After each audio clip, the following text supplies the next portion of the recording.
pessoal, eu sou Juliana Valencamp, especialista em estratégia de desenvolvimento de negócios em Web3 e esse é o Web3 Cast. Hoje aqui estamos com a nossa playlist Expert, que é uma playlist mais aprofundada sobre o tema, mas nós também temos a playlist Learning para você que está começando e quer entender bem o básico do nosso ecossistema. Te convido a inscrever no nosso canal, apertar o sininho, dar o like e acompanhar nossos bate-papos. Hoje nós temos aqui na mesa membro da AlmaDAO, Laio Santos, 10 anos de Grupo XP e CEO do Grupo Rico também. Laio, muito obrigada pela sua participação. Pô, muito obrigado a vocês pelo convite. É ótimo a gente na Alma conseguir trazer pessoas incríveis como a gente vai trazer hoje para contar pra gente sobre o Web3. E eu estou muito animada que a gente tem convidados hoje muito especiais. Então, do nosso lado aqui, André Portilho, Head de Digital Assets do BTG, que também lançou recentemente a plataforma Mint. Portilho, muito obrigada pela sua presença e bem-vindo. Eu que agradeço, Ju, pessoal, um prazer estar aqui. E também nós temos Reinaldo Rabelo, CEO do Mercado Bitcoin, uma das primeiras plataformas, uma das primeiras exchanges de criptomoeda, muito percussores, né, na tokenização de precatório em 2019. Então, Reinaldo, é um prazer contar com a sua presença, aprender com você e muito bem-vindo. Obrigado, acho que o papo vai ser super bacana aqui, espero contribuir. E hoje nós vamos falar de tokenização de ativos tradicionais, finanças descentralizadas e o futuro do dinheiro. Como que foi o momento de vocês, como que foi o percurso de vocês até vocês entrarem em blockchain e como é que foi essa trajetória? Reinaldo, começa pra gente, por favor. Bom, eu comecei com o pé esquerdo, né? Comecei super errado, né? Em 2015 eu eu era diretor jurídico, compliance, riscos, né? na hoje B3, né? Na CETIP, e eu fui estudar, né? Blockchain, cripto, até como uma possível aplicação dentro da CETIP, e eu lembro que eu escrevi um parecer dizendo que não prestava, né? Espero que não tenha ficado registrado em blockchain, que alguém tenha apagado lá dos arquivos da empresa, né? Mas eu comecei assim, né, com preconceito. Acho que muita gente começou com preconceito, né? É um assunto que requer, né, aprofundamento, mas normalmente o primeiro contato é de que parece bom demais para ser verdade, né? Então acho que foi essa a minha primeira relação, né, com cripto, com blockchain. E aí em 2017 aconteceu de eu me apaixonar por aquele que eu condenei, né? Então eu me encantei pelo ecossistema cripto. Eu saí da B3 no final de 2017 e fui direto para o mercado Bitcoin. E não consegui largar mais desde então, né? Eu vivo 24/7 desde o final de 2017, de forma, enfim, cada vez mais apaixonada a relação com esse ecossistema. Muito legal. Como é que foi esse wow, nesse momento wow, né? Quando que você viu a tecnologia e você falou, é isso? Bom,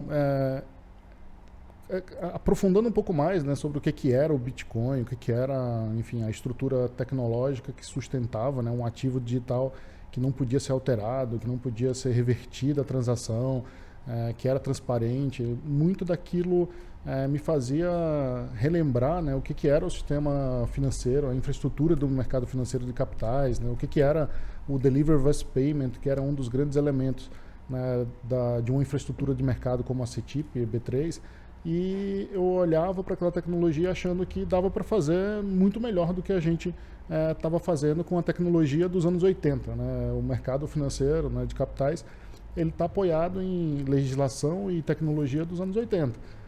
E com essa nova tecnologia eu percebi que, caramba, né, tem coisa bacana para ser feita aqui. Dá para você programar o Deliver versus Payment sem necessariamente você criar uma relação de intermediários, né? Então, o Bitcoin nasceu com essa proposta de desintermediação total, 100% desintermediado, peer-to-peer, mas eu acho que o grande valor vai estar em reduzir o número de intermediários, sem necessariamente eliminar todos de uma vez. Com certeza, não, eu concordo. Portilho, como é que foi para você? Me conta, porque você está, né, no BTG, que é uma das maiores instituições financeiras do país, então a gente vê uma instituição tradicional entrando nesse mercado de criptoativo, de blockchain, é muito interessante, vocês também foram pioneiros, né, nessa iniciativa, então me conta como que foi para você o seu primeiro contato com a tecnologia e como você se converteu. Assim, a gente é uma gestão que, embora hoje seja muito grande, a gente é muito flexível, muito dinâmico.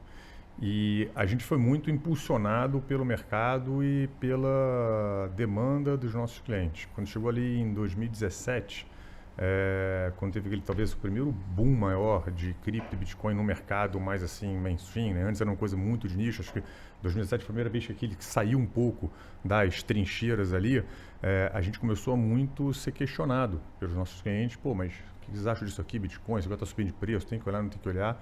A gente não tinha muita opinião, né? E a gente chegou, pô, temos que entender o que é isso aqui. E isso acabou caindo no meu colo. Eu estou no banco há 22 anos, sempre na mesa de operações. E aí, quando eu comecei a olhar um pouquinho, primeiro do lado da tecnologia e depois de que era o mercado naquela época, lembrar que 2017 era outro mundo, né? São assim 5 anos até agora, mais ou menos, mas assim, é completamente o que mudou de lá até aqui, muita coisa. Então, assim, e na época, não só a tecnologia é muito bacana quando você começa a entender, assim, eu não consigo... nada é perfeito, mas eu não consigo ter outra palavra a não ser brilhante para descrever o que foi feito, as soluções que foram encontradas. E quando a gente começou a olhar, e naquela época era uma coisa muito polarizada também, né? Eu lembro que assim, 2000, já polarizado hoje, naquela época então era ainda mais. Então assim, naquela época assim, ou tinha um lado lá dos maximalistas lá, que pô, Bitcoin vai resolver todos os problemas do mundo, da cura do câncer até a paz mundial, tudo vai ser resolvido pelo Bitcoin. E do outro lado, dos totalmente céticos, que não, isso aqui é só pirâmide, isso é para comprar droga na internet e lavar dinheiro. E a gente, quando começou, a gente falou, pô, peraí, cara, não dá pra gente querer entender nada que a gente não conhece se a gente vai começar com viés. A gente tem que começar muito neutro, tentar entender o que é, olhar o mercado e ver o que tem de oportunidade, como é que o banco tem que se posicionar.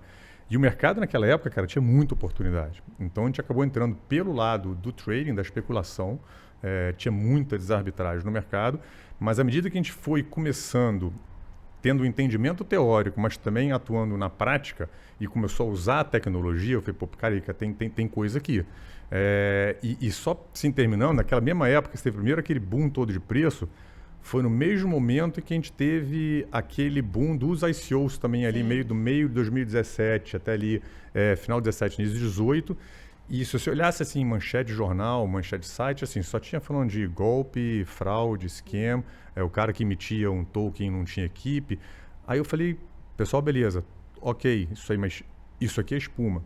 Isso aqui é o ruído. O que tem de baixo, o que tem de sinal nisso aqui, é que tem startups com o projeto Bitcoin captando dinheiro globalmente através da emissão de tokens sem intermediário.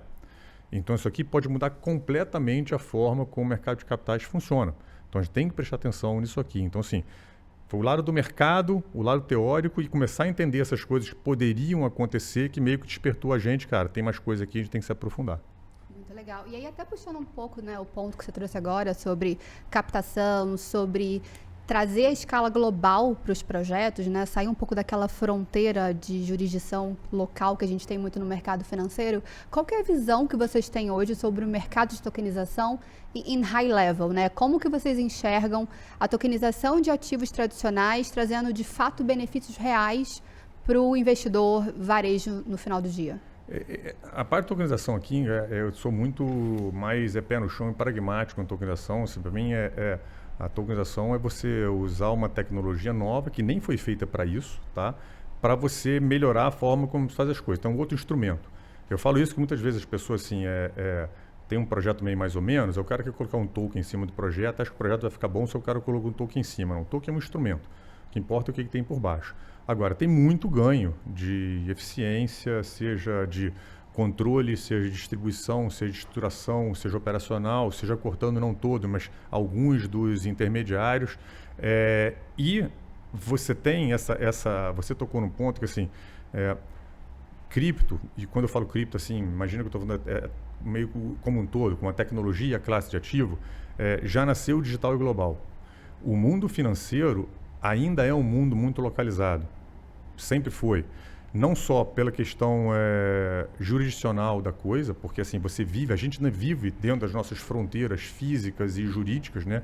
Hoje em dia até mais jurídicas do que físicas, e geralmente quando você lida com investimentos, ainda é uma coisa local. Óbvio, já melhorou muito nos últimos 10 anos por causa da tecnologia, Hoje, um cara aqui que não precisa ser trilhardário, ele consegue investir em Apple, em ações do outro lugar. Mas ainda assim, cara, não é para todo mundo. Sim. E com cripto, cara, isso não tem, essa barreira não existe, entendeu? Então, porque é isso, você pode, não só um japonês investir alguma coisa aqui em tese, como um brasileiro pode investir alguma coisa lá. Então, assim, é muito mais aberto. Pelo lado da tecnologia. Pelo lado da regulação, da jurisdição, ainda tem um bom caminho aí para andar. Mas, assim, para mim é a jornada. Eu não tenho muita dúvida do se. Eu tenho muito mais dúvida do quando do que do se. Porque o se, uma vez que você tem uma tecnologia que é superior, ela tende a prosperar, ela tende a tomar lugar da tecnologia antiga.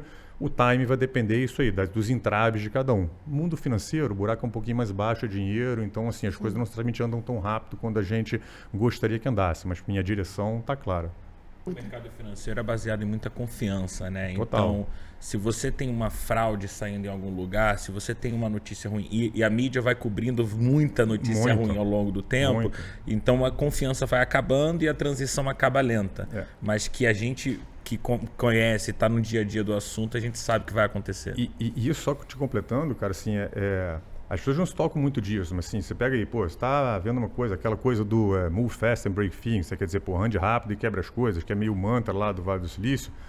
Cara, funciona, você vai pegar teu streaming lá, vai escutar tua música, não funcionou, você, porra, pega e tô bem. Hoje você não vai escutar Beatles, só tá funcionando a playlist do Rolling Stone. Beleza, você vai morrer por causa disso. Agora, dinheiro, cara, você entrou lá, o teu dinheiro sumiu, cadê tua chave? É mais complicado, é a vida das pessoas, é o investimento das pessoas. Então, assim, tem que ter um pouquinho mais de cuidado com as coisas.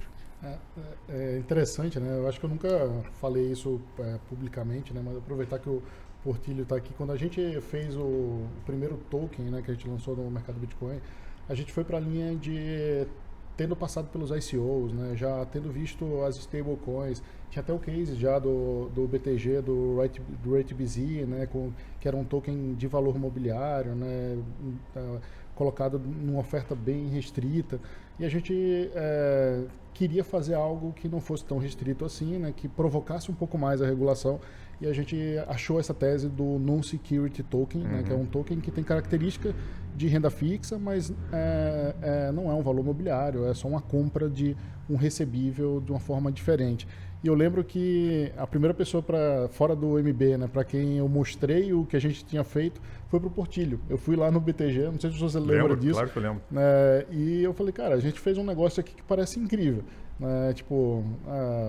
Como ele tinha feito já alguma tokenização, eu falei, esse é o cara que vai gostar de ver esse tipo de coisa.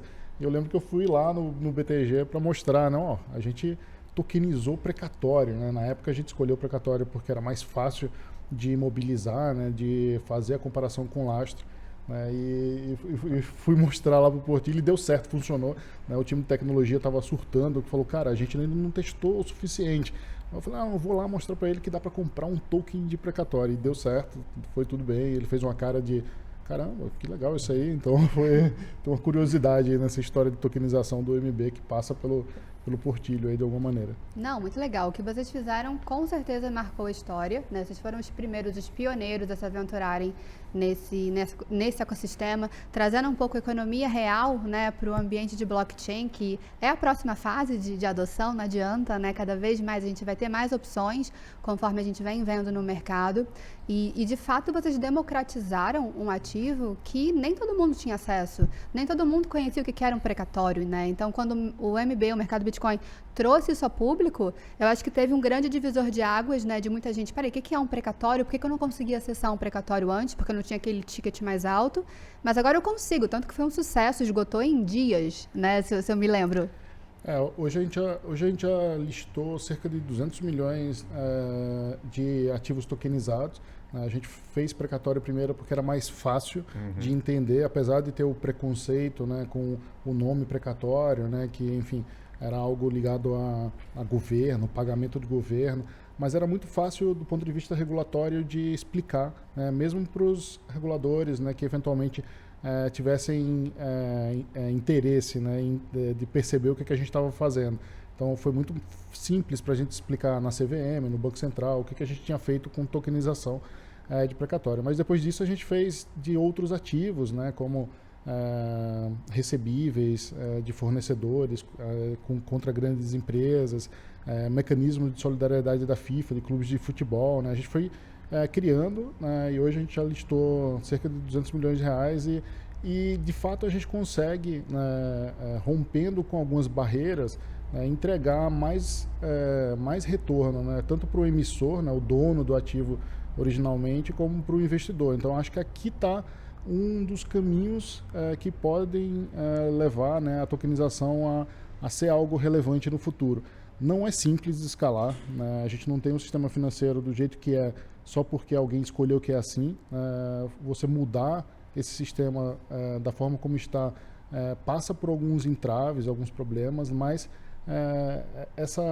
esse benefício, né, para as pontas que são as mais importantes, né, quem investe e quem vende, acho que faz com que muita gente mire, né, em tokenização para evoluir o sistema financeiro como a gente conhece hoje. Acho que é bem interessante. E só um comentário aqui, eu acho que vale lembrar que essa evolução do sistema financeiro do ponto de vista digital e tecnológico é um negócio que vem acontecendo ao longo dos próximos 15 anos com uma força impressionante no Brasil. Tem coisas que até a gente faz nos Estados Unidos, tipo vai mandar uma TED nos Estados Unidos, é até lento, você fica olhando ali e a gente olha para o americano como se fosse a melhor coisa do mundo.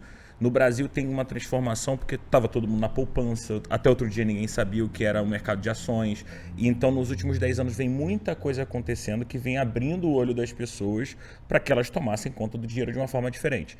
Ao tempo que você tem a blockchain e você tem esse benefício win-win para o emissor do ativo, que tinha que conhecer a instituição financeira, tinha que conhecer alguém lá que consegue fazer esse processo, que alguém lá iria dizer para ele como fazer de uma forma que não era tão simples, e ele tem contratos gigantescos. E aí quando se torna isso uma linha de código, né, a transmissão, e principalmente a população vai ser muito digital, os jovens vão ser cada vez mais digitais, então para eles vai ser um ambiente muito mais fácil de fazer negócios, vai ser muito mais fácil para um emissor de uma startup, de alguém que tem 22 anos hoje, dele captar dinheiro do que foi para alguém há 20 anos atrás para captar dinheiro e encontrar um investidor.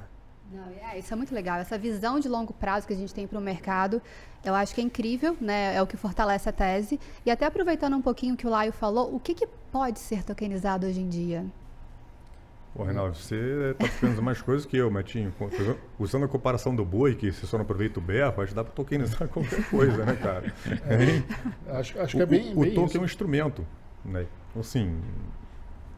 Exato. Então, enfim, trazendo para a minha praia, né, que é mais de regulação, o token ele é um contrato. O contrato pode significar o que você escrever nele, né? Então, você pode ter um direito de participação em um clube, né, para votar, né? Você pode ter um programa de pontos, você pode ter um investimento, você pode fazer com que o token seja uma ação, né?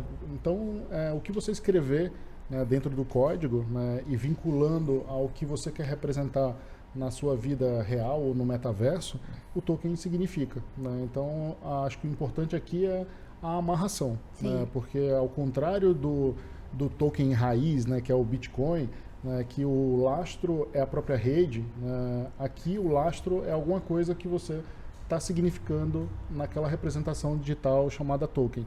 Então, pode ser qualquer coisa, né? E aí com entrada, né, e popularização de NFT, a gente começa a ver outras aplicações, né? Então pode significar um certificado, uma certidão, um direito exclusivo, né? Um direito de acesso, um ingresso, né? Então a gente vai ver, ainda mais quando o metaverso se tornar mais palpável, né? Por mais que não seja palpável, mas quando se tornar mais próximo e a gente entender o que é que vai ser, aí as possibilidades são infinitas, né? Porque eu vou ter propriedade de coisas no ambiente digital, que hoje eu não tenho, né? Hoje o ambiente digital, eu tenho lá uma skin de um jogo, mas eu preciso do mundo real para aquela skin valer.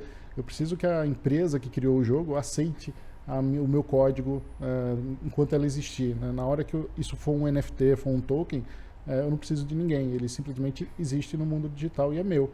Então vai ser... E outra, que você que tem uma skin no jogo, se o jogo acabar amanhã ou deixar de ser moda, você perdeu o seu dinheiro, né? Se você comprou aquela skin e tem a interoperabilidade, você consegue usar aquela skin dentro de um novo jogo. Então, existem vários problemas que vão ser resolvidos que do nada as pessoas vão falar, putz, agora isso fez muito mais sentido do que a skin que eu comprava no passado. Sim. E trazendo um pouquinho mais, assim, para a parte de benefício, né? Acho que escala global é um ponto, né? Que a gente até introduziu brevemente quando a gente começou esse bate-papo, mas que outros benefícios, que outras vantagens você tem hoje tokenizando um ativo, por exemplo, como um precatório, como uma debenture, como um fan token. O que a gente, né, fornece de vantagem para o consumidor final? Acho que o Lago comentou um termo que eu acho que ele chega a ser técnico, né, mas ele está sempre falado, né, no ambiente de sistema financeiro, que é a interoperabilidade.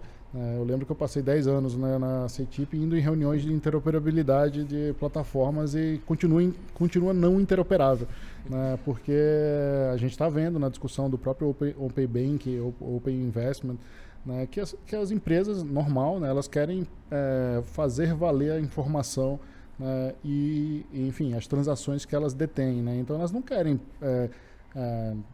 interoperar. Né. Se eu domino o mercado, se eu tenho uma posição relevante, eu não quero entregar as minhas informações para um outro player qualquer para que ele se aproveite dessas informações. Né. Então, acho que aqui a gente vai levar essa questão da interoperabilidade para um negócio muito mais amplo, né, que é todo e qualquer dado dos clientes, né, eles passam a ser interoperáveis independente de onde eu comecei aquela minha relação, né, seja uma relação de rede social, uma relação de investimento, uma relação de comunidade, né, tudo pode ser interoperável com mais segurança, né, se eu passar a usar, né, a tokenização.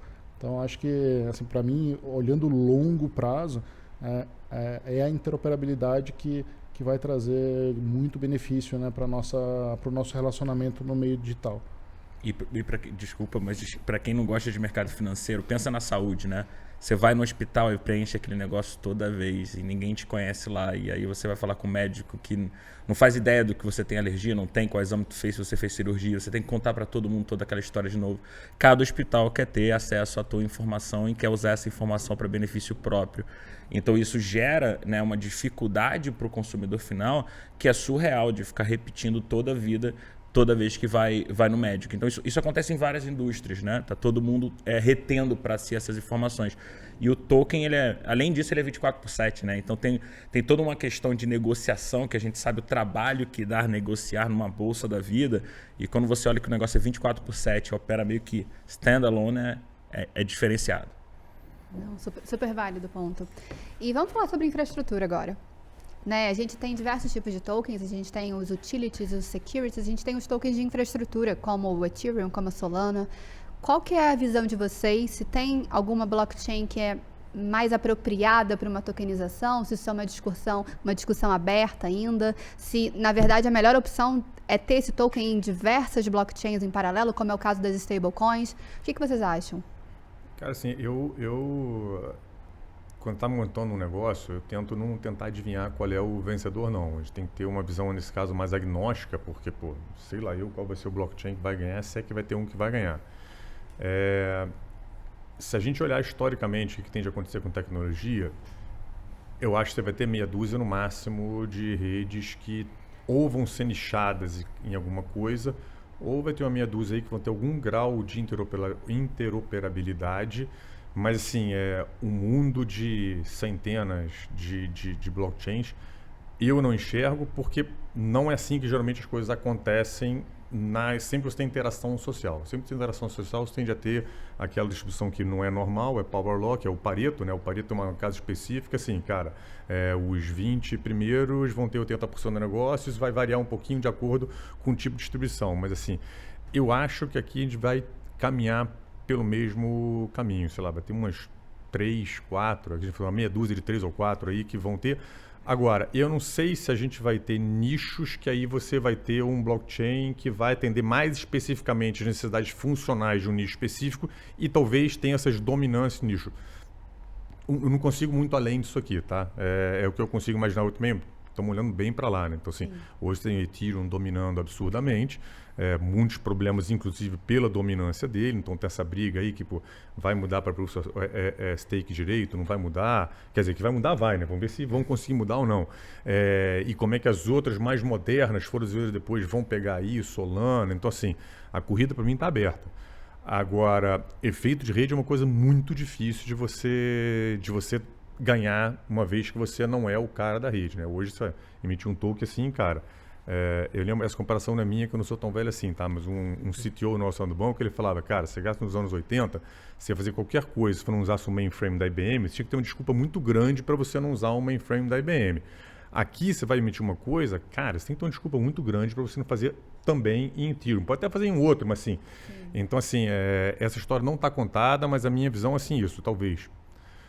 Redes, blockchains nichados, mas do grosso dominado por uma meia dúzia de 3 ou 4 aí. Eu acho que todo mundo quer opções, mas ninguém quer opções infinitas, né? A gente vive esse problema hoje, né, com aquilo que a gente desejou em relação aos canais em streaming, né? Que todo mundo queria, não, eu quero ter o meu canal de streaming que eu quero assistir só o campeonato X ou o campeonato Y ou o filme Z, né? Só que hoje ninguém consegue mais se entender dentro das opções variadas de redes de streaming. Você assina um monte, você paga muito mais do que antes e você assiste muito menos porque você não consegue encontrar onde é que está passando aquele filme, aquele jogo, aquele show que você quer ver, né? Então acho que aqui é a mesma analogia, né? Dá para fazer, né? Que a gente vai viver muitas redes hoje.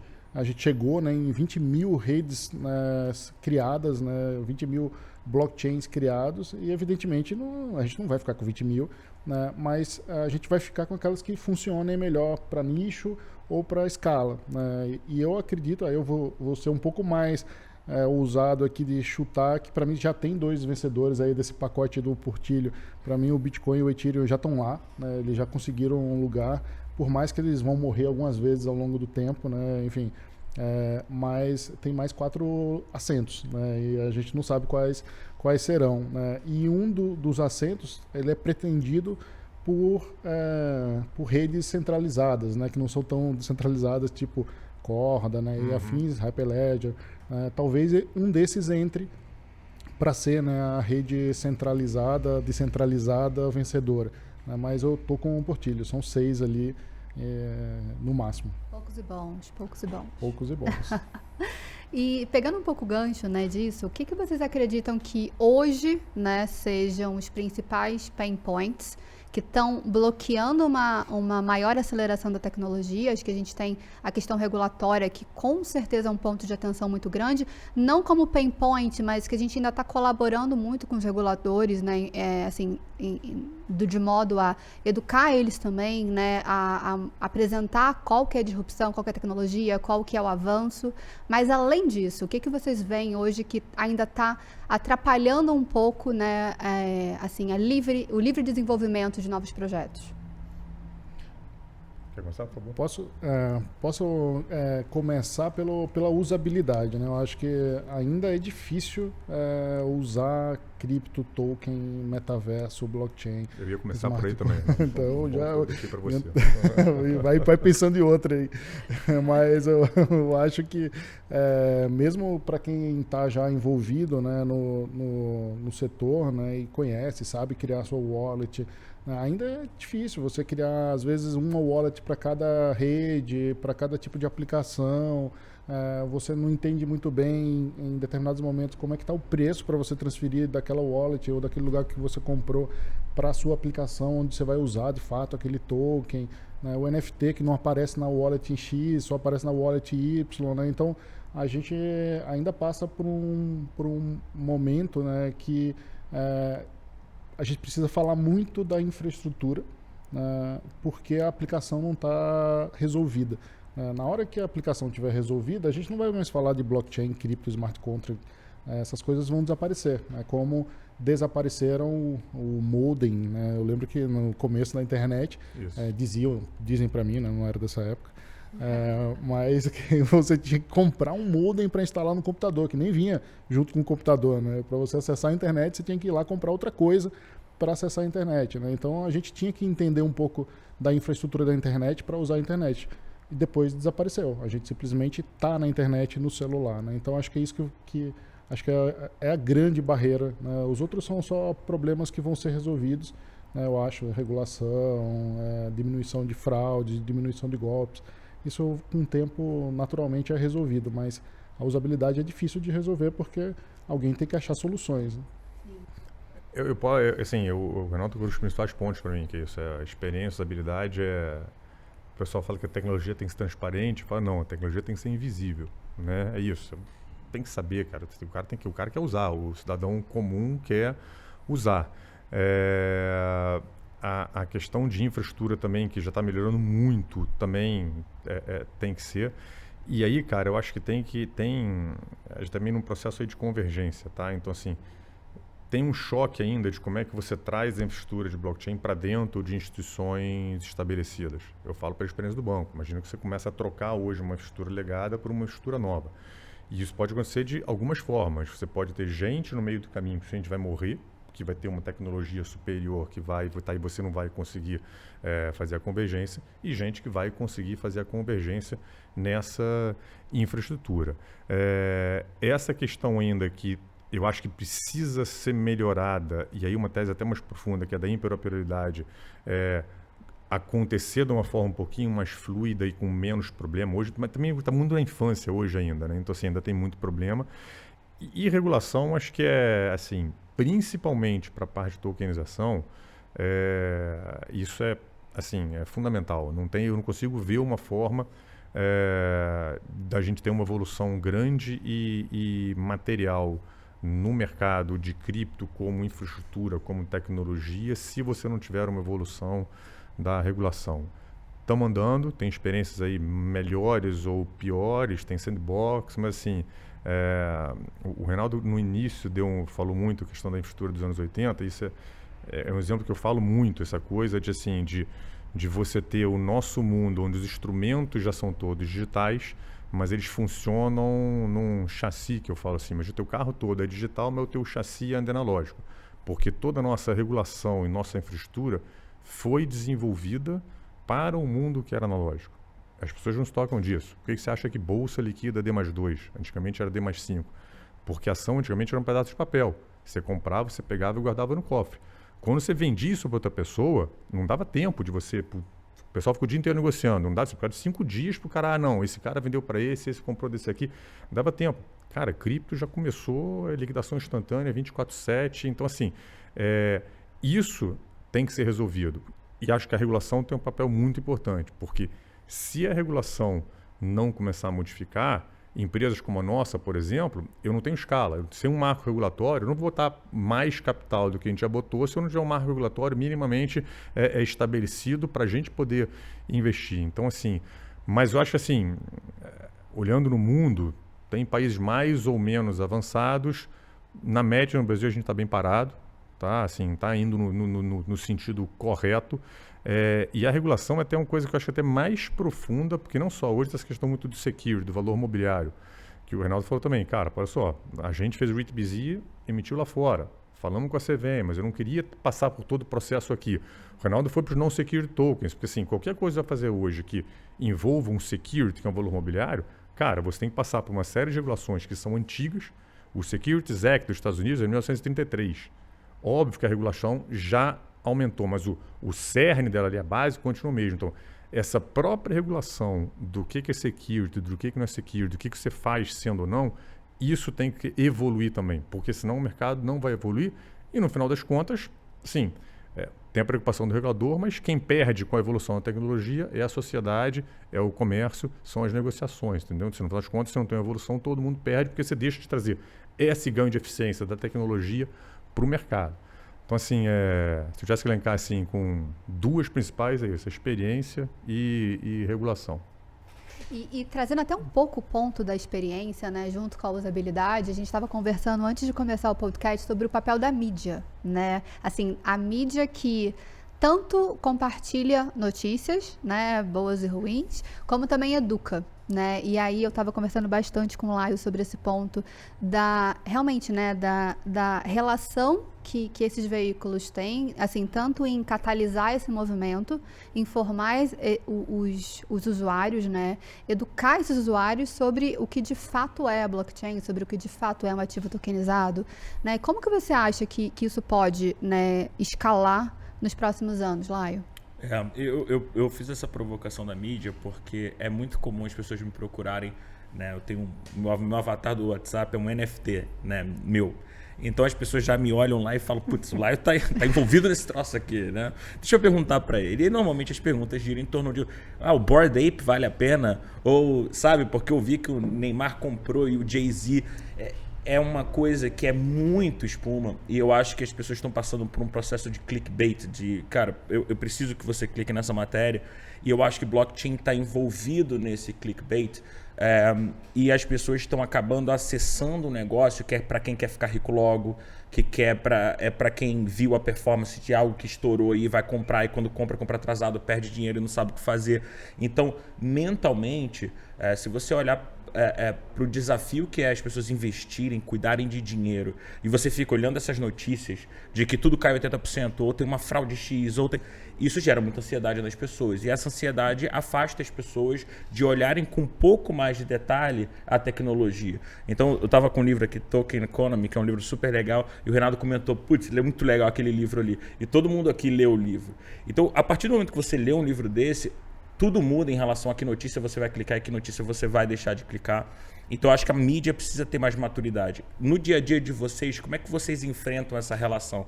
Porque você tá numa instituição tradicional e fazendo tokenização de um ativo mobiliário. E você está todos os dias trabalhando com esse negócio que é novo para todo mundo. O que você acha que falta para a mídia conseguir compreender e discutir melhor sobre esse assunto?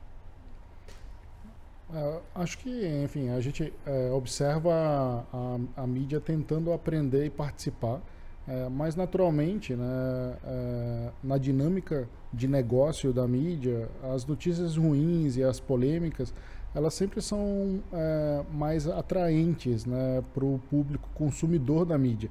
Né? Então, os problemas acabam ganhando mais repetições, mais destaques, do que uma educação. Não é através da mídia que a educação acontece, a informação acontece através da mídia.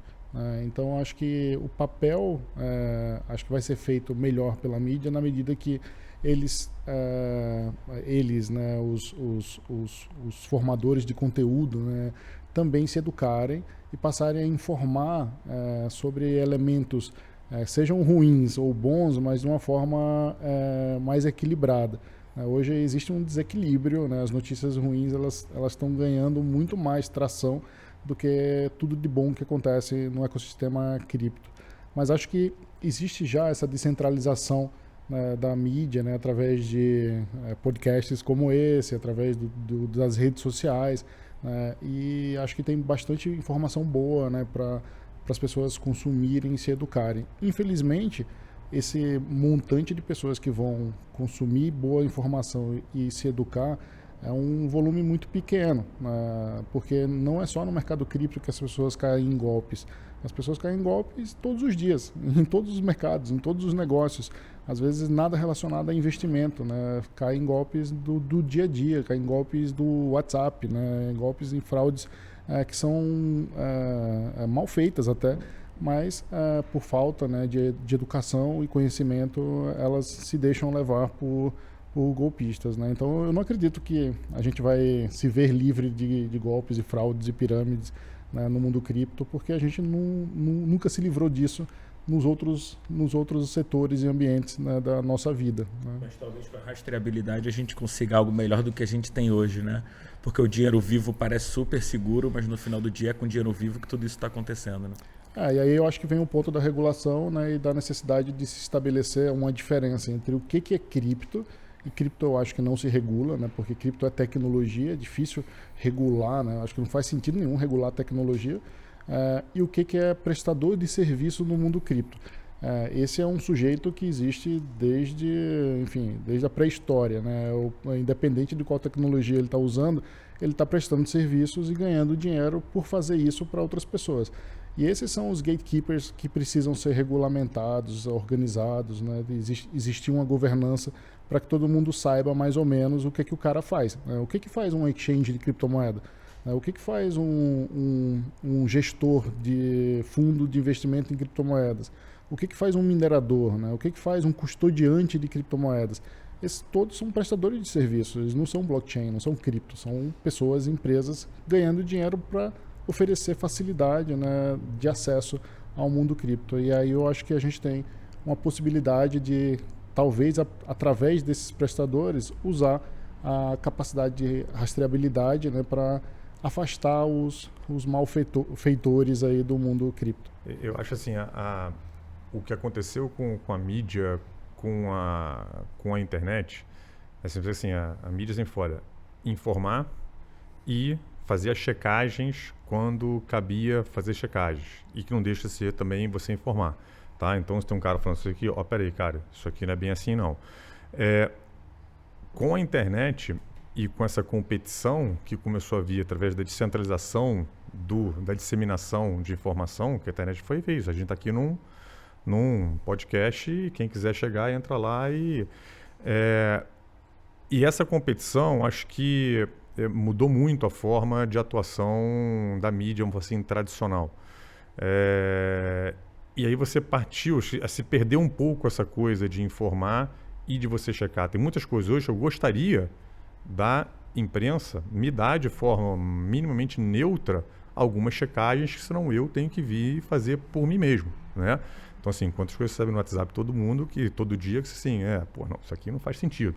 E eu não vejo isso acontecendo, e aí acontece o que você falou, e que o Renato falou também, que, cara, como a competição fica muito grande, pelos eyeballs, pela atenção, você entrou no mundo de clickbait, né?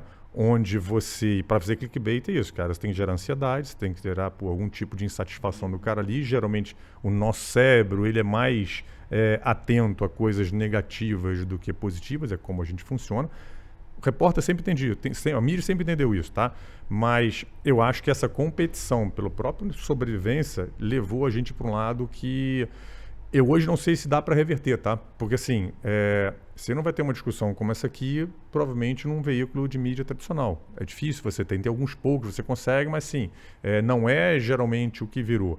E como é que reverte isso? Eu não sei. E é ruim isso, na verdade, né? Porque a gente antes tinha alguns meio portos seguros ali. E hoje em dia eu, pelo menos, assim, peraí, cara, eu tenho que checar tudo ao todo tempo. Tem hora que você não tem tempo, nem tem paciência de checar tudo a toda hora, né, cara? Os próprios portos seguros, eles acabam percebendo que eles estão fazendo parte de algo que não faz tanto sentido mais, e eles conseguem hoje ter o próprio canal de distribuição. Eles passam a cobrar, por exemplo, pelo serviço que eles fazem, e aí só as pessoas que acabam pagando por um serviço de informação acabam tendo a informação que precisam, enquanto a dinâmica eles não querem perder eyeballs, e na verdade um ambiente como esse aqui é um ambiente criativo, é um ambiente aberto, é um ambiente onde a gente não está com medo de perder, a gente só acha que tem a ganhar as pessoas assistindo o que a gente tem para produzir. Talvez aí tenha de novo uma oportunidade para tokenização, né, que eu acho que pode ser um elemento, seja um token, né, seja um NFT, né, eu gosto muito do projeto do Bored Ape, porque ele resolve isso, né, que é de congregar comunidade, né? Seja o cara que investiu um valor relevante para ter um Bored Ape, seja para quem tá comprando o ApeCoin, né, que de alguma maneira vai participar daquela comunidade. Então, talvez aqui a gente tenha uma solução, né, que até muitos veículos de mídia têm tentado resolver através de doações, né? Eles abrem canais para você contribuir, né? Mesmo com grandes veículos, né? Você contribuir para que eles continuem fazendo uma imprensa neutra, uma mídia neutra, né? Mas eu acho que isso vai ser resolvido através de conexão com comunidades. Eu acredito nessa comunidade onde eu estou, eu contribuo para ela e eu, de certa maneira, também ganho com ela. E é aqui que eu vou consumir informação que, como diz o Portilho, né? Eu não quero gastar tempo pesquisando, né? Então eu vou acreditar no que essa comunidade me entrega, né? Então eu acho que a gente também tem a oportunidade de tokenização em NFT para construir comunidades de informação com confiança. Acho que até porque a atenção pode ser tokenizada, né? Então a gente tem alguns casos, eu vi um caso incrível vai ter basicamente um podcast para você fazer e, na verdade, você remunera o usuário que está assistindo, né? Então é uma forma de você falar, olha, quem está me patrocinando aqui, na verdade, é diretamente alguém que o ouvinte vai ganhar dinheiro desse patrocinador por ter participado e dado força a isso. Então, o efeito rede desse podcast é diferente de um podcast onde as pessoas não estão ganhando dinheiro. Então, esses novos modelos podem não funcionar. Esse projeto pode acabar daqui a um ano no zero, mas você vai ver algum outro projeto que aprendeu com esse projeto e a coisa vai amadurecendo.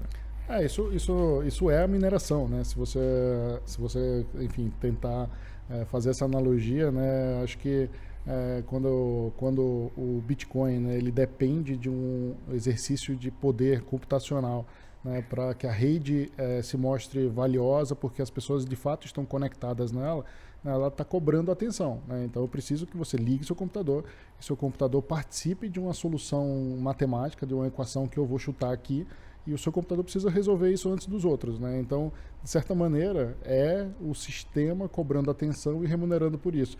Então, dá para replicar isso para um evento de vigilância, para um evento de comunidade, atenção, troca de conhecimento. Você remunera quem de fato está atento, né? E aquilo se torna valioso para a rede como um todo, né? Tem que ter alguém para fazer, né? Mas acho que os conceitos estão por aí.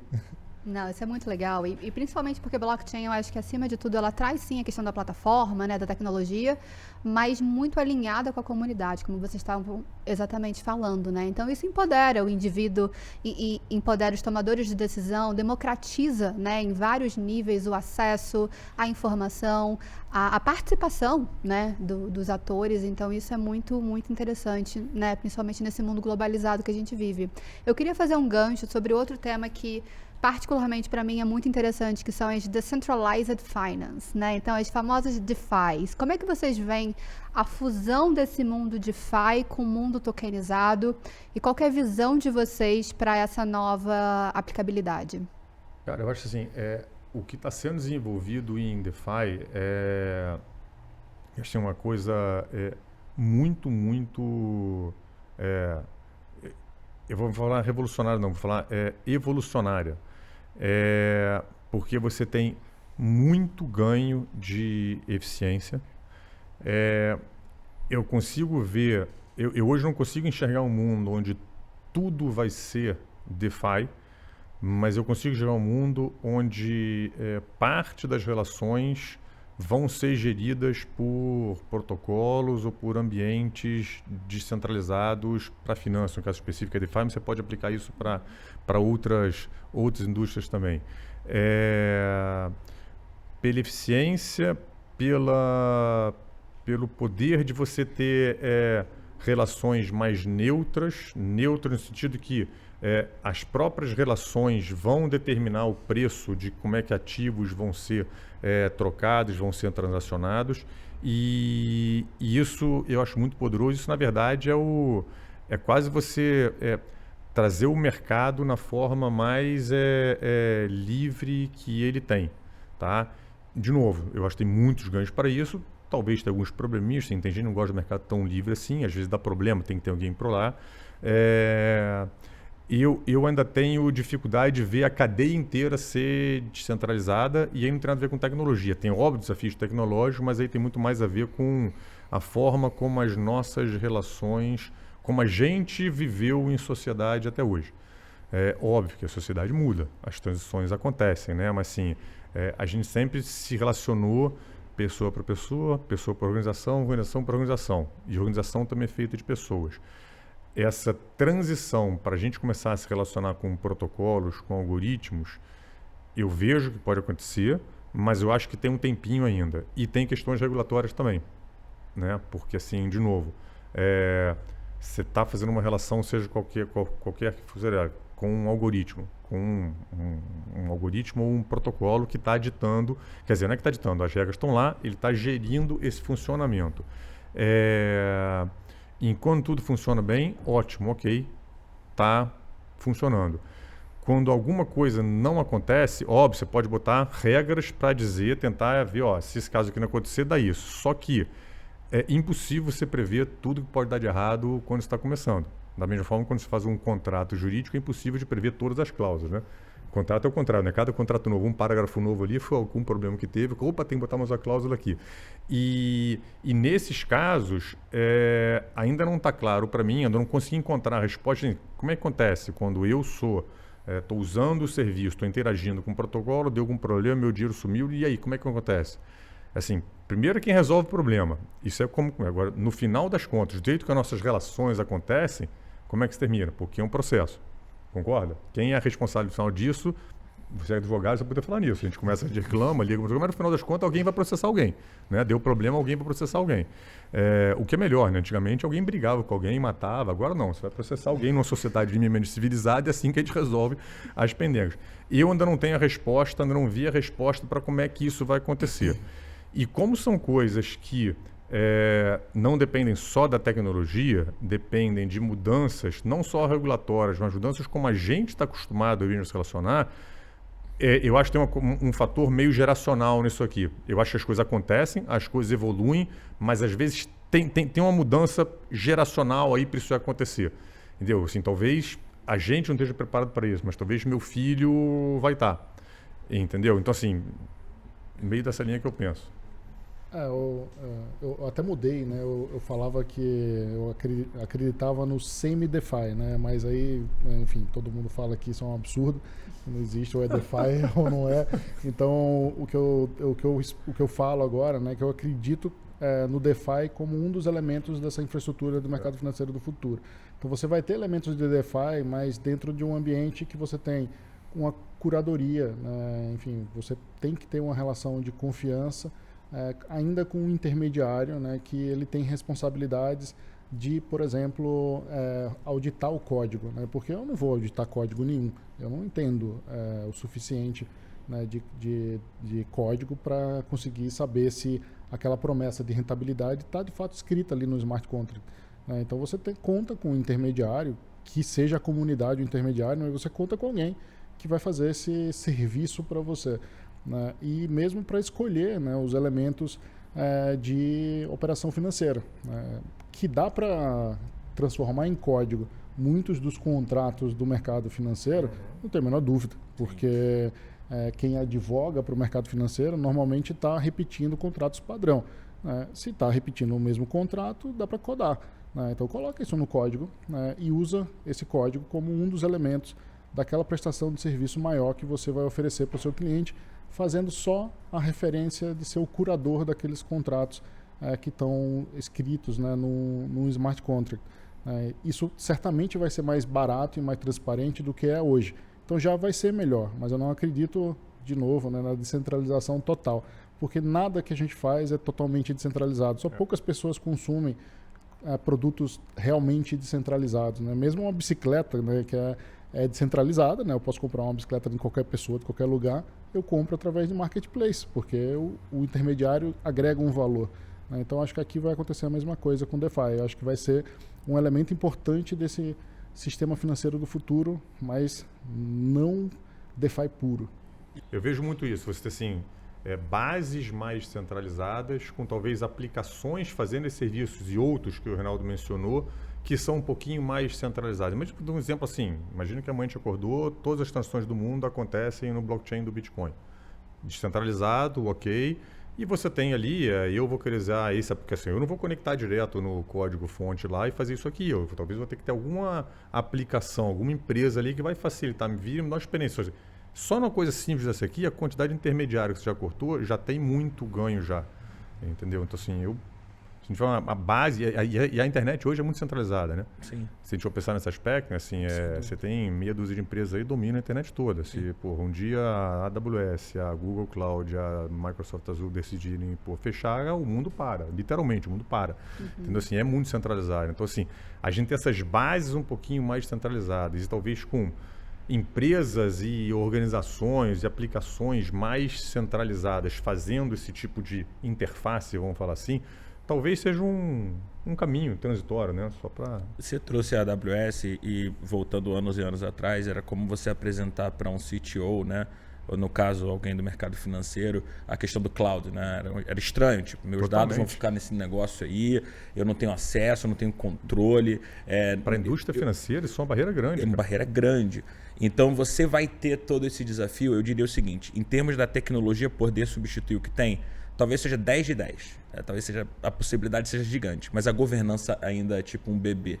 Então, você tem alguém que está fazendo um protocolo, que está fazendo pela primeira vez na vida, um protocolo de finanças que tem instituições que estão fazendo isso há anos e anos. Então, assim, não é um negócio, você está lidando com o dinheiro das pessoas, você está lidando como você paga as pessoas, você está confiando em situações de mercado que podem mudar. Aí, quando você vai alterar o protocolo, você precisa de consenso, mas será que o consenso consegue ajudar naquele desafio? Então, assim, não é um negócio simples, as pessoas... você foi trader de vol, né? As pessoas não vão ser trader de vol em 6 meses, entendeu? Então tem certas coisas que você precisa dominar antes de construir. E aí eu acho que as instituições, como as que a gente está aqui, BTG, Mercado Bitcoin, vão ser instituições que vão pioneirizar esse processo de, calma aí, deixa eu juntar o conhecimento com essa tecnologia aqui que me torna mais eficiente e é melhor para o cliente, é mais barato para todas as pontas. Então acho que é um caminho, mas eu vejo mais tecnologia do que eu vejo exemplos hoje no dia a dia de coisas que eu falaria, mãe, coloca nisso aqui. Sim, não, até porque as próprias DEX, né, que são as exchanges em DeFi, hoje para você acessar uma Uniswap, por exemplo, você precisa já ter cripto. Então, como é que você vai acessar cripto? Você volta para uma exchange que tem um rail local, né, onde você consiga, no exemplo do Brasil, né, converter o real para um Bitcoin, para um Ethereum, e depois que você tem posse, né, daquela criptomoeda, você faz uma transferência entre o wallet e você acessa, né, essa plataforma, o que de fato não é simples, é bem complexo, mesmo para pessoas que já estejam talvez até habituadas, né, em comprar e vender Bitcoin em plataformas centralizadas, né? E note que o elemento de confiança aqui, ele continua a estar presente, né? Seja você confiando que o mercado Bitcoin vai tratar bem dos seus criptos e do seu dinheiro, seja você confiando se aquela DEX de fato é DEX. Quem disse que era? Né? Quem foi investigar o código? Quem auditou se os nodes não estão concentrados na mão de uma única pessoa, de uma única empresa, né? De um único poder, né? Então, enfim, você vai precisar confiar. Né? E você confia na ideia de um código que está perfeito, que você não consegue ver, ou você confia numa governança regulatória que você mais ou menos sabe como é que é. Acho que tem essa mudança de cultura, né, para que as pessoas de fato confiem nesse ideal das DEX, dos DeFi. Eu acho que a gente vai passar por um processo que, para mim, tem essa fase de curadoria ainda para ser resolvida. E isso eu acho que vai acontecer, tá? Só para não muito tempo atrás, o pessoal começou com o Internet Banking. Porra, cara, ninguém usava Internet Banking. Como é que é? Eu vou entrar no meu banco no computador, no celular? Porra, isso foi uma barreira danada. Sim. Hoje o pessoal clica no celular, não está nem aí, nem pergunta o que é. Demorou um tempinho para você ter isso aí. E aí demorou porque teve confiança. Porque, não, beleza, funcionou, aqui deu problema, tive meu dia de volta, meu dia sumiu, voltou. Então, assim, a questão da confiança tem um tempinho para as coisas acostumarem agora. Né? Hoje o Pix, por exemplo, é um fenômeno. Tipo, cara, passa alguém na rua, né? Você tá ali no restaurante, aí passa alguém e fala, putz, compra esse pano aqui. Você fala, putz, cara, agora eu tô comendo, etc. E tal. Não, tem Pix. E aí ele sabe que é fácil para todo mundo tem. Então, assim, são exemplos, né? Demora um pouquinho, mas quando vem. Sim. Com certeza. E aí é interessante, né? Acho que pra gente ver essa questão da cultura, nem sempre é a tecnologia que impõe a mudança cultural, né? Então, nessa semana recente, né, por exemplo, a gente viu análises, né, do Banco Central sobre o uso de boletos, né, que eram um dos troços que todo mundo achava que ia acabar com o Pix. Mas não acabou, né? O boleto continua a existir, né? Está acabando o número de transações em cartão de crédito. Né? Então, é interessante que o uso ele é diferente da proposta tecnológica para uso. Né? As pessoas vão usar não em função do que a tecnologia é, mas do que elas precisam e querem. Então elas querem continuar usando boleto, mesmo tendo Pix, mas elas não querem usar cartão. Elas preferem usar Pix. Né? Isso a gente vai ver para tudo e DeFi é uma dessas coisas que precisamos ver como é que vai ser. Não dá para adivinhar aqui, mas vai ser um elemento importante dessa mudança do sistema financeiro, sem dúvida nenhuma.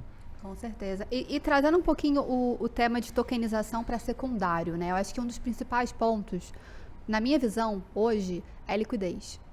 Como que vocês enxergam a necessidade, né, de ter esse mercado rodando, né, principalmente para esses projetos que são tokenizados da economia real, né, que não sejam necessariamente criptomoedas, que também tem esse caráter de liquidez muito importante para você conseguir fazer os order books girarem, né?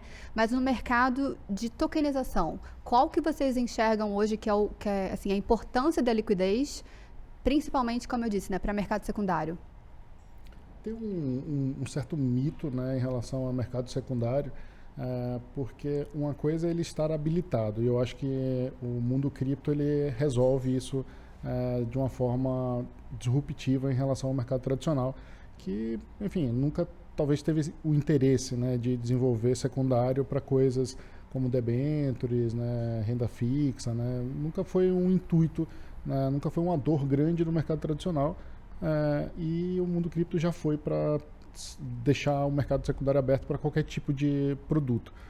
A outra coisa é a realidade, né? Assim, você comprar um produto que tem uma característica muito exclusiva, né? Como um investimento tokenizado num precatório, por exemplo, que paga em 2 anos, você não tem, de fato, liquidez para aquele tipo de contrato, porque ele é customizado, ele é específico, ele precisa encontrar não só uma pessoa interessada em comprar o token de precatório, mas que também tope comprar o token de precatório com aquelas características de pagamento.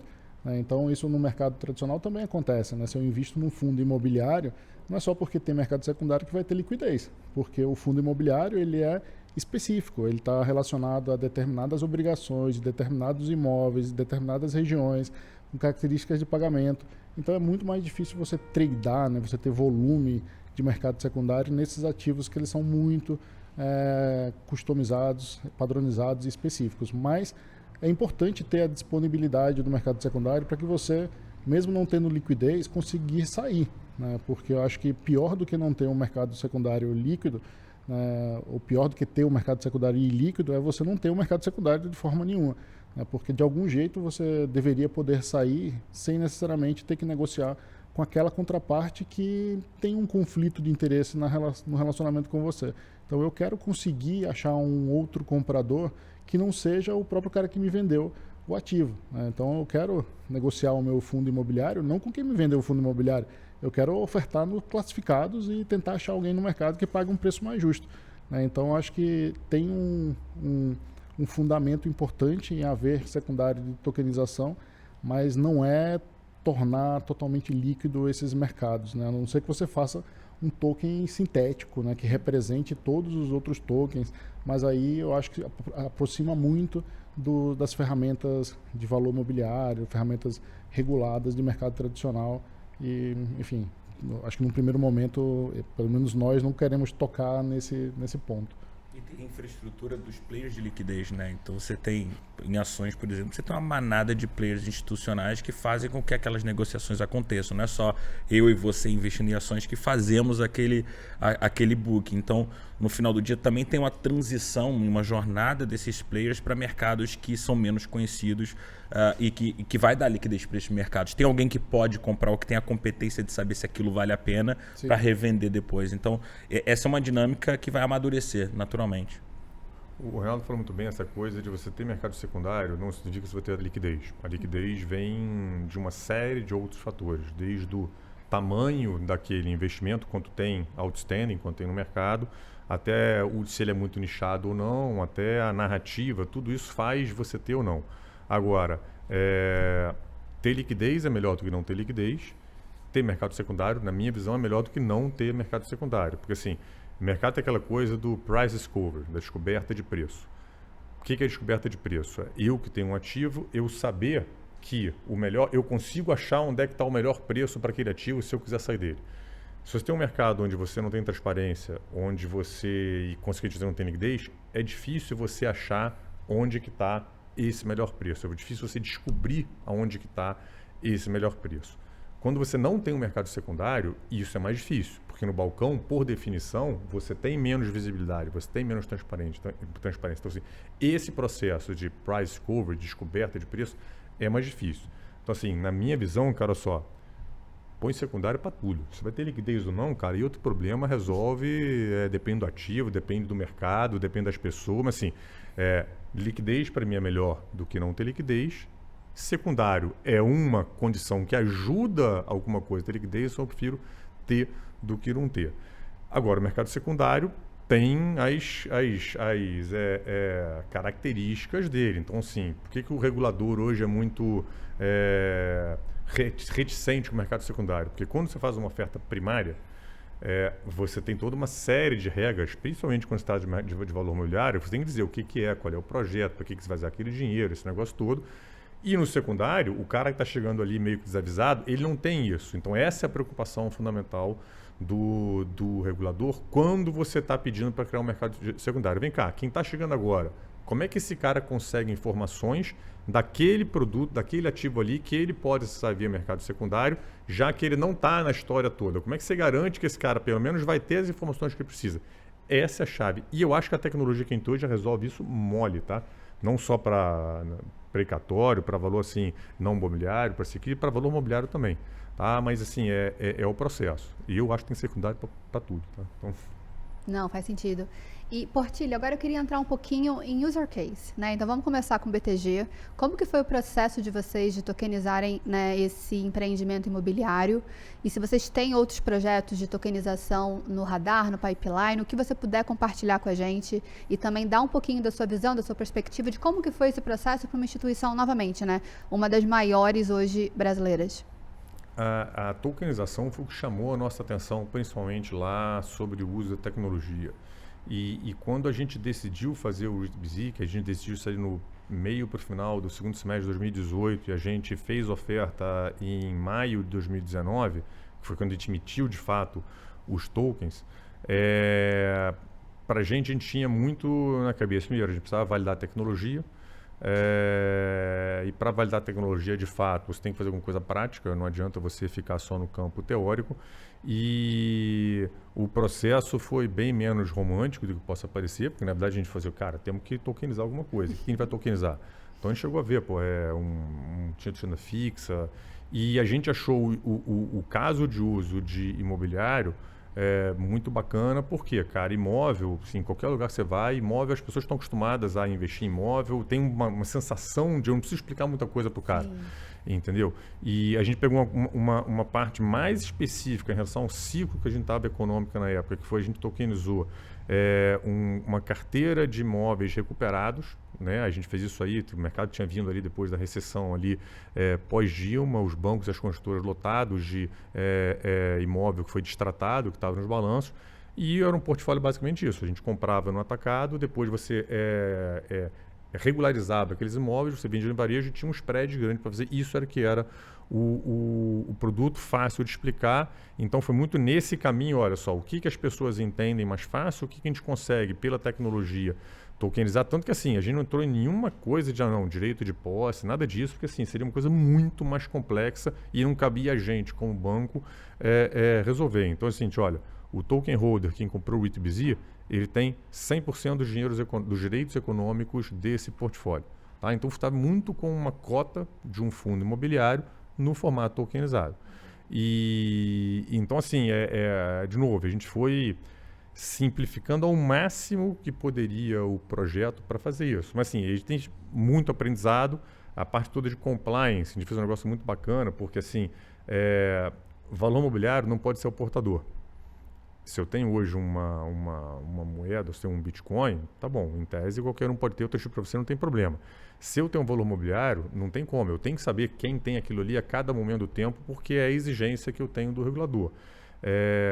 Eu tive que botar isso no token.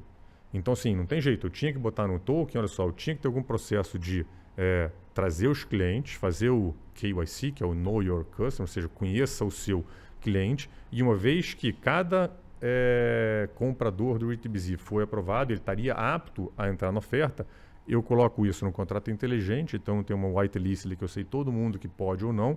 E aí, a transação entre as pessoas só pode acontecer se você tiver naquela lista que está no contrato inteligente. Quem coloca no contrato inteligente? Agente, banco. E aí traz outros também, né? Qual é o oráculo, que coloca a informação dentro do blockchain, qual que tira. Então, assim, foi muito bacana para a gente. Foi um processo de um monte de problemas que a gente só foi descobrindo à medida do tempo que a gente foi. Agora, cara, assim, uma coisa que você receber uma compra de uma oferta tua, de um cara um português, que entrou em Ethereum e comprou um token que você mandou, cara, isso é muito poderoso. E depois você, quando paga dividendos, pagou dividendo 3 vezes já em cima disso. Quando você paga dividendos, você tem o endereço do cara, a gente aperta literalmente um botão ali.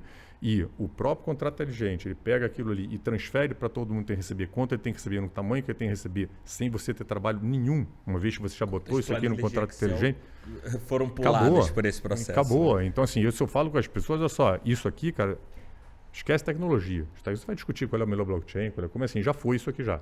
Entendeu? Os problemas agora, para a gente ver, são outros. Uma coisa que foi muito, naquela época até assim, foi o seguinte, claramente para a gente, o mercado não está preparado para aquilo ainda. Eu dou um exemplo sempre, eu tenho um grande amigo francês, casado comigo, amigo de infância, o cara investe, tem imóvel no Brasil, o cara investe, cara super inteligente, mas não tinha cripto. E ele, porra, cara, eu quero entrar no RitBZ, quero comprar alguma coisa ali, como é que eu faço? Cara, eu falei, cara, pega alguém aí da tua empresa aí, abre uma conta numa exchange francesa, beleza. Eu fiz com ele no telefone. Agora, se tem o Ether aí, tá bom. Agora entra aqui no site da oferta, pega a tua... Assim, eu falei, foi meio que um momento assim, para mim, falei, cara, esquece. Se não tiver uma experiência melhor para isso aqui, isso não voa da forma como está. Então, para a gente, muito assim, tecnologia validada, tese validada de ganho de eficiência, de distribuição, de estruturação, até mesmo de controle. Eu lembro que eu falo, olha só, o jeito como a gente fez essa coisa dos controles foi uma coisa muito simples, tá? Eu acho que no futuro o regulador vai exigir que isso aqui passe por um contrato inteligente e que esteja blockchain. Por quê? Porque é muito mais seguro do que a gente faz hoje. Depende de gente no processo, mas depende muito menos de gente no meio do caminho que pode ter problema do que assim. Mas assim, tem etapas, tem experiência. Então assim, a gente aprendeu muito nesse processo. Mas ficou claro para a gente, cara, ainda não estava, pelo menos ali em 2019, ainda não está na hora disso aqui. Isso não vai ganhar escala agora. Tecnologia já foi, mas a experiência tem que melhorar muito. A regulação tem que me permitir fazer isso em escala. Hoje, a não ser que você vá para a linha do non-security token, eu tenho que fazer todo o arcabouço tradicional e botar o token em cima. Não faz sentido para você fazer isso como negócio em escala, porque vai me custar mais caro do que fazer do sistema tradicional. Então assim, a gente tem alguns projetos na gaveta esperando a hora certa de... Porque é que negócio assim, a gente faz nossos pilotos no banco, a gente faz as nossas, assim, mas não tem jeito, eu tenho que pensar no negócio. Então assim, não tem como fazer nada que eu não tenha uma mínima escala que vá atender o meu cliente em escala e que eu vou conseguir fazer em escala no banco, né? Se eu chego com minha base de clientes e falo, não, pô, vou fazer um token aqui bacana, mas quanto é? Não, pô, tenho R$1 milhão aqui, esquece, porque eu vou ter cliente brigando comigo, entendeu? Então assim, E tendo que fazer essa ligação para você para fazer todo o cadastro, etc. É isso. Agora, impressionante, eu acho, sim, acho que a gente está muito mais preparado hoje do que está quando a gente fez lá em maio de 2019, cara. De novo, são 3 anos desde lá, mas assim, cara, hoje, se eu pegar o meu filho, talvez tenha 14 anos e ele botar, talvez ele consiga fazer isso sem eu precisar ajudar ele, entendeu? Então, mas temos essas barreiras aí para ir cutucando. Sim, e faz sentido também, né? Como a gente está falando até agora, a evolução e como a gente vai, né, desenvolvendo a tecnologia para ter o melhor user case possível para o cliente final, para o consumidor final. Reinaldo, fala um pouquinho para a gente sobre novos projetos do MB, né? Vocês foram muito pioneiros, como a gente já falou, em precatórios, mas vocês hoje estão envolvidos em várias outras iniciativas, como consórcios, fan token, possibilidade com energia também. Então, compartilha um pouquinho com a gente essa experiência toda e a visão que vocês têm. Bom, a gente segue desenvolvendo, né, a nossa plataforma, nosso marketplace, plataforma de negociação, né? A gente, ao longo do tempo, né, desde 2013, né, que o mercado Bitcoin está nessa jornada, né, a gente percebe que muitos dos nossos clientes, né, eles foram se profissionalizando, né, eles foram virando negociadores profissionais, né, então eles exigem mais elementos da plataforma de negociação. Então, acho que esse é um aspecto que sempre estará com o mercado Bitcoin, né? Desenvolver a sua plataforma de negociação, inclusive levando essa plataforma para outros países, né? A gente comprou uma empresa em Portugal, né, autorizada pelo Banco Central de lá. Eles já avançaram mais do que a gente em relação à regulação, exigem, né, que você tenha uma autorização do Banco Central para operar lá. E, enfim, em outros países também a gente está entrando em breve, levando, né, essa ideia de marketplace de ativos digitais. Então, acho que esse é um aspecto. No mundo de tokenização, a gente quer levar adiante, né, essa ideia de que dá para tokenizar tudo. E um dos elementos que parecem ser mais interessantes, né, é a tokenização de fato de equity, né, de ações, né, e a gente acompanha muito de perto o próprio debate, né, da CVM, seja no laboratório de inovação que a gente participa, né, do lab da CVM, seja no Sandbox, né, que tem outras empresas lá também tentando de alguma maneira criar, né, um mercado de acesso a empresas menores, né, que eu acho que é uma deficiência que a gente tem no mercado de capitais, né, todo mundo acaba tendo que ir para a dívida, né, e você empreender com o seu equity muitas vezes é mais saudável do que você tomar dívida, né, pensando no empreendedor, né, ele de fato compartilhar risco com o mercado, né, e acho que a gente tem uma oportunidade, né, de melhorar a nossa regulação para permitir que isso aconteça de uma forma mais simples. A CVM já fez uma alteração agora, recentemente, né, nas regras de crowdfunding, permitindo que você capte mais dinheiro, né, você consegue captar 15 milhões por ano, né, já é um valor interessante, né, para empreendedor criar seus projetos, e você já consegue fazer uso de livros societários eletrônicos, de escrituradores que não são instituições financeiras, né, então isso pode permitir que você construa através de blockchain a escrituração de ações de um jeito mais barato, mais simples, né, para essas empresas que são menores, porque o mercado de capitais tradicional ele é muito caro, né, não comporta, né, uma captação de menos de 400 milhões, 500 milhões de reais, né, e isso não é a realidade da grande maioria, né, dos negócios que a gente tem no Brasil. Então, eu acho que aqui está um elemento, né, que a gente vai investir bastante, né, de levar essa tokenização que começou ali com precatório, recebíveis, mecanismo de solidariedade da FIFA, né, outros ativos ilíquidos de empresas e negócios para partir para equity nos próximos meses, aí acompanhando a evolução da regulação da CVM. Bem legal.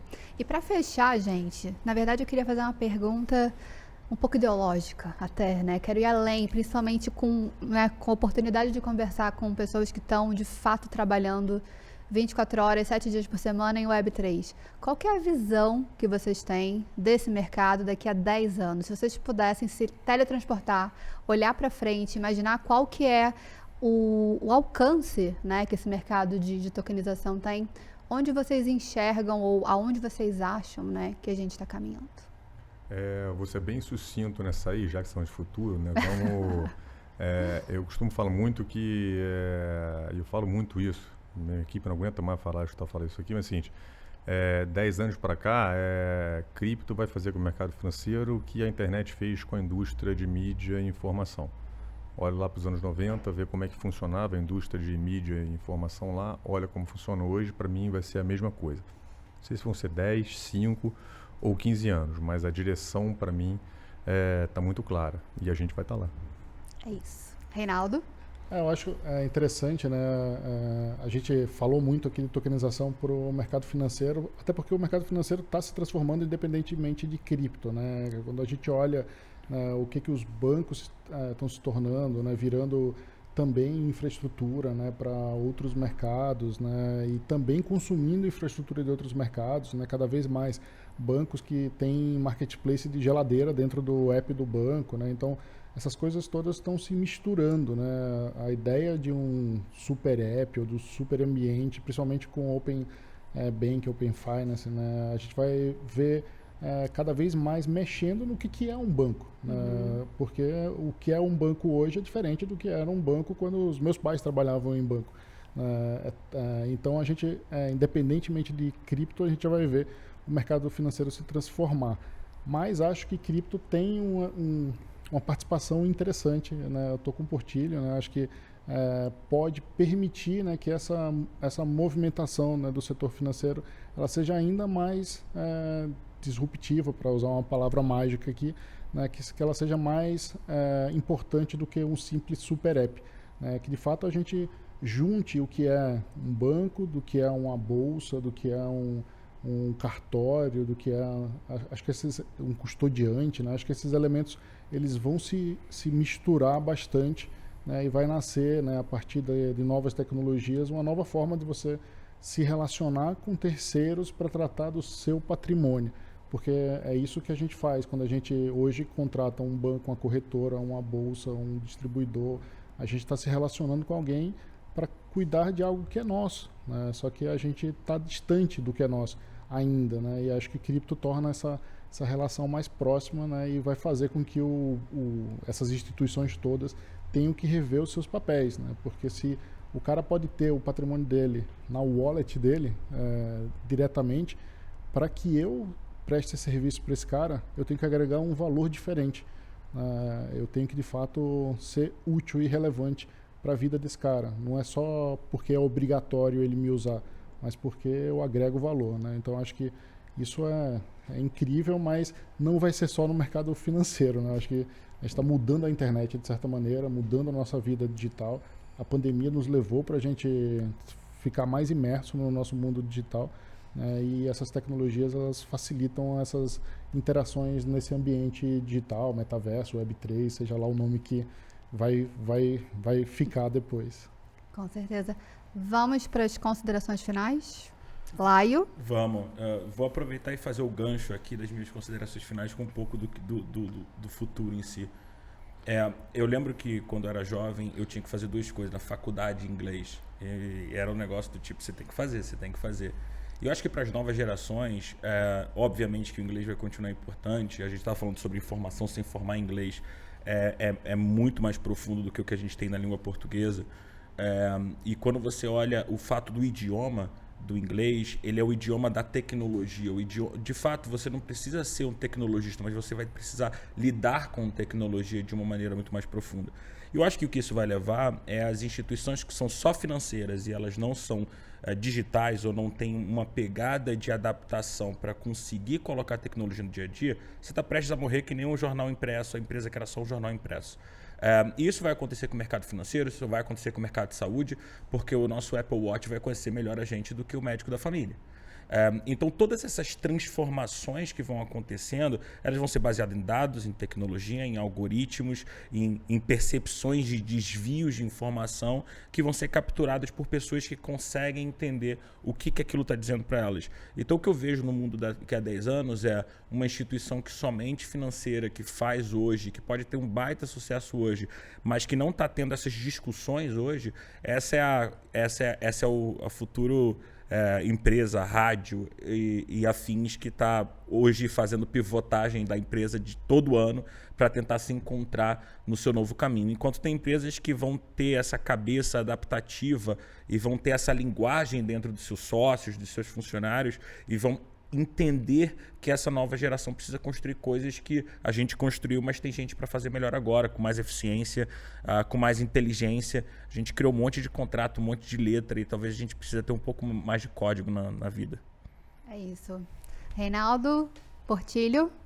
Eu acho que sempre deixo, né, como consideração final essa recomendação de se conecte a esse ecossistema e estude o ecossistema, né? Acho que tem mais do que o elemento de ganhar dinheiro ou perder dinheiro, né, em alguns momentos do mercado, né, muito mais do que só um investimento, né, muito mais do que só ter um ativo digital, né, a gente está construindo uma nova economia, né, e acho que o momento de você entrar quando isso está acontecendo é desde o início, né, como quem entrou lá atrás, né, na febre do .com, né, e conseguiu não realizar a primeira empresa de sucesso, mas aprender sobre o que estava acontecendo, acabou se destacando muito mais no futuro, né, da sua profissão, né, dos seus relacionamentos, né, das suas conexões.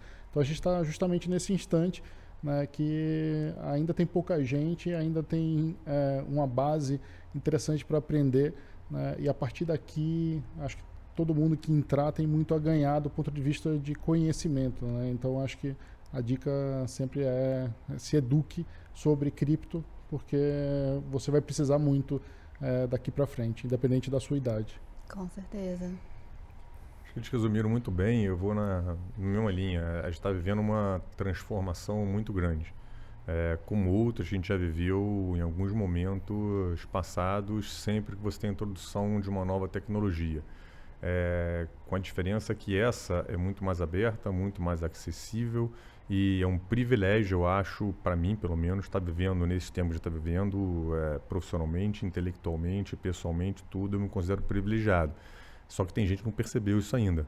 Primeiro, não percebeu a transformação que a gente está vivendo e não entendeu ainda o privilégio que é estar vivendo em tempos como os nossos. Tempos que, cara, se você quiser informação, você tem. Se você quiser participar, você consegue.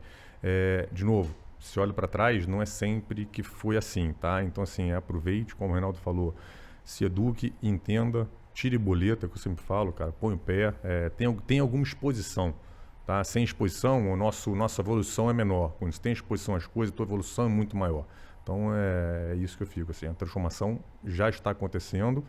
A gente tem alguma linha de onde a gente acha que vai, né? Mas certeza mesmo ninguém tem. Mas, assim, quem não está dentro, aí não vai ter nenhuma linhazinha de para onde a gente pode ir. Então, só vai ficar lendo notícias escandalosas. Exatamente. Vai ficar lá com clickbait lá, clicando, né? Entendeu? Então... É isso, gente. Queria agradecer muito a presença de vocês. Foi um prazer esse bate-papo. Em nome da Alma, tem um presentinho, né? Opa, um bonezinho da Alma para vocês. Muito bom. Obrigado. Boa. E, gente, com isso a gente chega ao fim do nosso Web3Cast Expert, a nossa playlist mais aprofundada sobre o Web3. De novo, foi um prazer esse bate-papo com o Portilho, com o Reinaldo, com o Laio, pessoas que agregam muito nesse ecossistema de Web3 e conseguem trazer pra gente essa perspectiva do mercado institucional completamente diferenciada. A gente fica por aqui hoje, mas, de novo, te convido a entrar no nosso canal, clicar no link, né? Dar o like e acompanhar os nossos futuros bate-papos. Muito obrigada.